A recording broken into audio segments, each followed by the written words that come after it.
తాకట్లో ఉన్న మీ బంగారాన్ని విడిపించి ఆ రోజు ఆన్లైన్ రేటుకి కొంటాం. Sharma gold company. నమస్తే, వెల్కమ్ టు సుమన్ టీవీ. నేను పద్మిని. ప్రస్తుతంతో పాటు ప్రముఖ ఆధ్యాత్మికవేత్త Shri Matangi Rajashyamala charitable trust and founder Brahmashri Nishant Sharma Avadhani garu, మహాబగల్ అఘోరా తాంత్రి. ఆయనతో మాట్లాడదాం. నమస్కారం అండి. మహాదేవం. బహుళపక్ష ఏకాదశి వస్తోంది, కార్తీక బహుళపక్ష ఏకాదశి. ఇది ప్రబోధిని ఏకాదశి అయితే వచ్చేటటువంటిది ఉత్తాన ఏకాదశి, ఉత్పన్న ఏకాదశి అని కూడా పిలుస్తూ ఉంటారు. ఈ ఉత్పన్న ఏకాదశి వైశిష్ట్యం గురించి, అలాగే ఆ రోజున చాలా విశేషవంతమైనటువంటి క్రతువులు మీరు చేయబోతున్నారు. ఏమిటవి, ఎట్లా చేయబోతున్నారు, అవి చేసుకుంటే గనక వచ్చేటటువంటి ఫలితం ఏమిటి, ఇవన్నీ ఒక్కసారి మీ ద్వారా తెలుసుకోవాలనుకుంటున్నాను. సంతోషంగా తల్లి. వాస్తవానికి ఏంటి అని అంటే, మనం కార్తీక మాసం మొదలైంది అని అంటే శివారాధన అనేటువంటిది చేస్తూ ఉంటాము విశేషంగా. అయితే కొంతమంది ఏంటి అని అంటే, అసలు శివారాధనలో మనం 1000 లింగాలకు అభిషేకం చేస్తామో చేయమో అనేది చెప్పలేం పూర్తిగా. సహస్రలింగార్చన అంటే మనం ఆలయానికి వెళ్తే ఒక్క శివలింగానికే మనం అభిషేకం చేస్తాము, కానీ 1000 లింగాలకు చేసే అదృష్టం వస్తుందా? అవునా కదా? అందుకోసం ఏంటి అని అంటే, ఈ యొక్క మన ఆలయంలో పుట్టమన్ను తెలుసు కదా, పుట్టమన్నుతో సహస్రలింగార్చన అని చేస్తాము. ఎలా? అడవి ఎందుకు వెళ్ళేసి పుట్టకు పూజలు గావించేసేసి షోడశోపచార విధులు గావించి ఆ పుట్టను తీసుకువచ్చి బాగా దంచి వస్త్రగాయం పడతాము. వస్త్రగాయం పట్టినటువంటి మట్టి ఏదైతే వస్తుందో ఆ మట్టిని నెయ్యి వేసి శుద్ధిగా నీళ్లు పోసి కలిపేసేసి 1000 లింగాలను కూడా తయారు చేస్తాము. తయారు చేసి వచ్చిన ప్రతి ఒక్కరికి కూడా ఆ లింగానికి అభిషేకం చేసే విధంగా తయారు చేస్తాను. ఇందులో ఏమేమి వస్తుంది? అటు రుద్రగణాలు, ద్వారపాలకులు, దిక్పాలకులు, పంచలోకపాలకులు, షడ్ఋషులు, సప్త ఋషులు, వీళ్ళందరూ కూడా కలిసి అందులో ఉంటారు రుద్రగణాలతో సహితంగా. అంటే మనం పూర్తిగా 1000 లింగాలు లింగానికి ఉంటే రుద్రగణాలకు కూడా మనం అభిషేకం చేసినటువంటి గొప్ప యోగ్యత వచ్చేది ఈ సహస్రలింగార్చనకు. అందుకోసం ఏం చేస్తాను అంటే, ఇదే కార్తీక మాసంలో మన దేవాలయంలో 2వ ఏకాదశి, ఉత్పన్న ఏకాదశి ఏదైతే వస్తుందో ఆ రోజు మాత్రమే సహస్రలింగార్చన చేపిస్తాము. ఇది అప్పటి నుంచి మొదలుకొని మార్గశీర్ష ఆరుద్ర నక్షత్రంలో ఆరుద్రోత్సవం జరుగుతుంది. అటు తిరువన్నామలలో అద్భుతంగా జరుగుతుంది, చాలా అద్భుతంగా. అంటే ఈ ఆరుద్ర నక్షత్రానికి ఉన్న విశేషం ఏంటంటే, శివరాత్రి అయినా సరే, కార్తీక మాసమైనా, కార్తీక పౌర్ణమైనా సరే, మామూలుగా మనం ఏం చేస్తాం, ఈశ్వరుడికి ఎంతో అభిషేకార్చనలు అవి ఇవి గావిస్తూ ఉంటాము.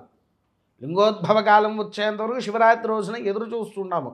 ఇవన్నీ చేసిన ఒక్క ఫలితం ఎప్పుడయ్యా అంటే, కేవలం మార్గశిర మాస ఆరుద్ర నక్షత్రంలో పరమేశ్వరుడికి చేసే అభిషేకాలు ఏవైతే ఉంటాయో అవి అత్యంత గొప్ప ఫలితాన్ని మనకు అందింపజేస్తూ ఉంటుంది. అయితే అప్పటి వరకు సహస్రలింగార్చన ఎవరైతే చేసుకుంటారో వాళ్ళ పేరు మీద మన ఆలయంలో నిత్యంగా జరిపిస్తూ ఉంటాం అన్నట్టు. దాని తర్వాత 2వది ద్వాదశి. ద్వాదశి రోజున ఏంటి అని అంటే, సకల చరాచరాది సృష్టికర్తాధికంలో ఉండేటువంటి శ్రీమన్నారాయణుడు ఉసిరిక చెట్టులో కొలువై ఉంటాడు ఈ కార్తీక మాసంలో. ఆ రోజు ఏం చేస్తాం, ఉదయం పూట మా ఆలయంలో ఉండేటువంటి ఉసిరి చెట్టు కింద మా సహస్తాలతో మేమే వంట వండేసి వచ్చిన వాళ్ళందరికీ కూర్చోబెట్టి వనభోజనం కింద వనభోజనం చేయించి, భోజనానంతరము సాయంకాలంలో 7:30 గంటలకు ధాత్రి నారాయణ కళ్యాణము. ధాత్రి నారాయణ అంటే తులసి చెట్టుకి ఉసిరి చెట్టుకి కలిపి చేసేటువంటి యొక్క వివాహము. అత్యంత శ్రేష్టమైనది. కార్తీక మాసంలో మనం ఎన్ని పూజలు, ఎన్ని వ్రతాలు, ఎన్ని ఆచరించినా పౌర్ణమి రోజు వచ్చినప్పుడు చాలామంది కార్తీక మాసం, కార్తీక పౌర్ణమి వచ్చిందంటే అన్నవర సత్యనారాయణ స్వామి వారి యొక్క వ్రతాలను కూడా ఆచరిస్తూ ఉంటారు. అవన్నిటికీ రానంత గొప్ప ఫలితము కేవలం ఈ యొక్క ధాత్రి నారాయణ వారి కళ్యాణానికి వస్తుంది తల్లి. ఈ ద్వాదశి రోజు. 3వ రోజున మీరు ఎప్పుడైనా విన్నారా? గో వృషభ కళ్యాణము ఎప్పుడైనా ఆచరించారా తల్లి? తెలియదా? గో వృషభ అంటే ఐడియా ఉందా? ఐడియా ఉంది. ఆవును ఎద్దు రెండింటికి కలిపి వివాహం ఆచరిస్తాము. ఆచరించేసేసి వాటిని శుద్ధిగా 3 రోజుల పాటు మన ఆలయంలోనే ఉంచేస్తామన్నట్టు. అంటే దానికి భూప్రదక్షిణ గావించినట్టు భూదేవికి కూడా సకల చరాచరాది భూమండలంలో ఉండేటువంటి మన హిందూ ధర్మంలో 33 కోట్ల మంది దేవతామూర్తులు ఎంతమంది అయితే ఉన్నారో అంతమంది కొలువై ఉండేది కేవలము ఈ ఆవులో మాత్రమే కొలువై ఉంటారు.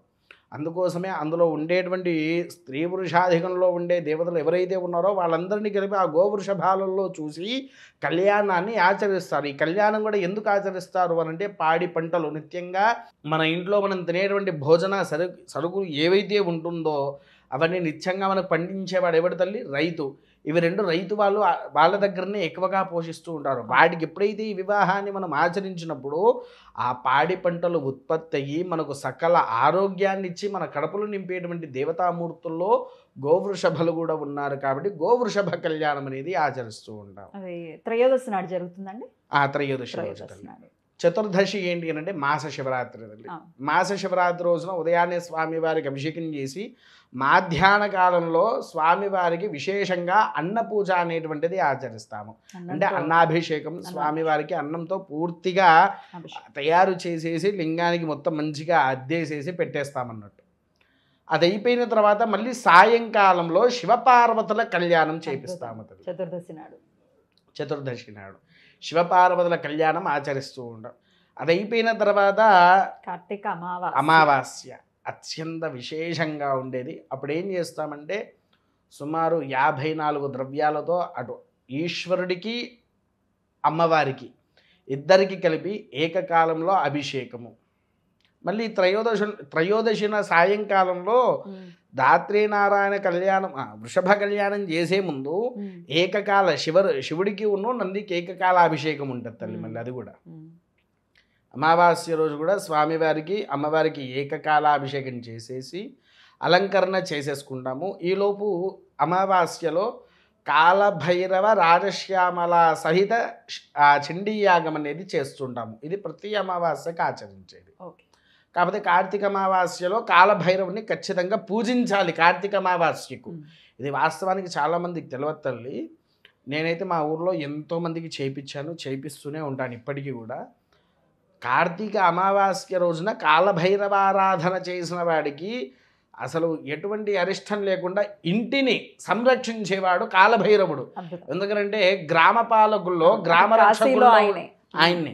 అందుకోసం ఏంటి అంటే ఆ కాలభైరవుడికి విశేషంగా చేపించేసి బడలు తయారు చేయించి వడలు స్వామివారి మెళ్ళో వేయించేవాడిని. అయిపోయిన తర్వాత సాయంకాలంలో 2 రకాల శ్రీచక్రాలకు కుబేర కుంకుమార్చన, మొగిలిరేకుల కుంకుమాలతో శ్రీచక్రార్చన గావించి అమావాస్య రోజు గావించి అమ్మవారికి స్వామివారికి ఏకకాలంలోనే 18 రకాల హారతులు ఇచ్చేసేసి పవలింపు సేవ అంత పూర్తయిపోయిన తర్వాత ఒక 2 చపాతీలు తయారు చేసి మనకు మార్గంలో ఎక్కడైనా సరే నల్ల కుక్క కనిపిస్తే ఈ చపాతీలు తీసుకుపోయి నల్ల కుక్కకు తినిపించాలి. కాలభైరవుడి కదా తల్లి. కాలభైరవ అనుగ్రహం అనేది మన ఇంటికి ఒంటికి రక్షణ అనేది ఖచ్చితంగా అవసరమైంది. అందుకోసం ఆ కాలభైరవ పూజలు కూడా గావించి చపాతీలు తీసుకుపోయి వాటికి అర్పించిన తర్వాత నా ఫ్రెండ్స్తో ఏంటంటే ఇంత చిన్నది సీసా తెప్పిస్తాము ఒకటి, బయట మద్యపానం అని దొరుకుతాయి కదా తల్లి. అది తీసుకువచ్చి మంచిగా నమస్కరించుకొని వేప వృక్షానికి కింది భాగంలో పొయ్యాలి. ఎందుకంటే వేప వృక్షంలో చాలామందికి తెలియని విషయం ఏంటంటే అందులో కేవలము అమ్మవారి సత్స్వరూపాలు ఉంటాయని చెప్పేసి సార్ అంటూ ఉంటారు. అది ధర్మంగా. కానీ ఆ వేప వృక్షానికి కుశల భాగం మొత్తం రక్షకుడు ఎవరయ్యా అంటే కాలభైరవుడు తల్లి. ఆయన మద్యం ప్రియుడు అని అంటూ ఉంటారు. మధ్యప్రియుడు. అందుకోసం ఈ వేప వృక్షానికైనా లేకపోతే మనకు ప్రత్యక్షంగా ఎక్కడ కాలభైరవుడు ఉంటే అక్కడికి వెళ్ళేసి ఆయన పాదాలకు కనిపించినా నడుస్తుంది. అది తీసుకుపోయి ఆయన కనిపిస్తే చాలు తల్లి, ఇంకా మనలో ఉండేటువంటి సంపూర్ణ దోషాలు తీసివేసేసినట్టే. అందుకోసమే ఏంటంటే ఈ 5 రోజులు కూడా ఇంత విశేషంగా చేస్తాను. అది కూడా మన రాజశ్యామలాదేవి ఆలయంలో అద్భుతంగా అమోఘంగా జరుగుద్ది తల్లి. అద్భుతం. ఈ కార్యక్రమంలో పాలు పంచుకోవాలి అనుకునే వాళ్ళు ఖచ్చితంగా సార్ నంబర్ కనపడుతోంది కదా, దానికి కాంటాక్ట్ చేయొచ్చు మరిన్ని డీటెయిల్స్ కోసం. చాలా అద్భుతమైనటువంటి క్రతువులు చేయాలి అని సంకల్పించుకున్నారు. అవి ఈశ్వరుడు అనుగ్రహం చేత దిగ్విజయం అవ్వాలి ఇవన్నీ అని మనస్ఫూర్తిగా కోరుకుంటూ చాలా చక్కగా వివరించారండి. కృతజ్ఞతలు. నమస్కారం అండి. మహాదేవ.